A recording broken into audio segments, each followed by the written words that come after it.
एक बार गौतम बुद्ध गांव में धर्म सभा को संबोधित कर रहे थे। लोग अपनी समस्याओं को लेकर उनके पास जाते और उनका हल पाकर खुशी से वह लौट जाते। उसी गांव के रास्ते के किनारे एक गरीब बूढ़ा व्यक्ति भिक्षा मांगने के लिए बैठा रहता है और धर्म सभा में जाने वाले सभी लोगों को ध्यान से देखते रहता है।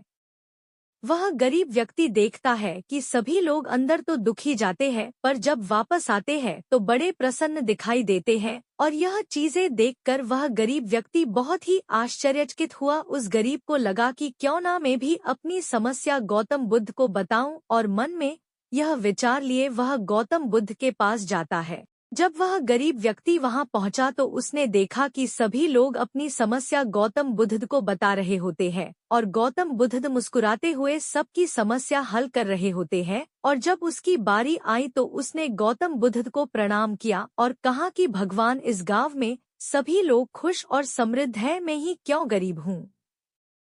गौतम बुद्ध मुस्कुराते हुए उस व्यक्ति को बोले, क्योंकि तुमने आज तक किसी को कुछ नहीं दिया। तब वह व्यक्ति बोला, भगवान, मेरे पास दूसरों को देने के लिए क्या होगा, मेरा स्वयं का गुजारा बड़ी मुश्किल से हो जाता है और लोगों से भिख मांगकर मैं अपना पेट भरता हूँ। गौतम बुद्ध बोले, तुम बड़े अज्ञानी हो, ईश्वर ने बांटने के लिए तुम्हें बहुत कुछ दिया है और तुम्हें मुस्कुराहट दी है जिससे तुम आशा का संसार कर सकते हो, मुंह से अच्छे शब्द बोल सकते हो, दोनों हाथों से लोगों की मदद कर सकते हो, और ईश्वर ने जिसे यह तीन चीजें दी है वह कभी गरीब और निर्दयी नहीं हो सकता है। और निर्धन का विचार सिर्फ आदमी के दिमाग में होता है और यह एक भ्रम है, इसे दिमाग से निकाल दो।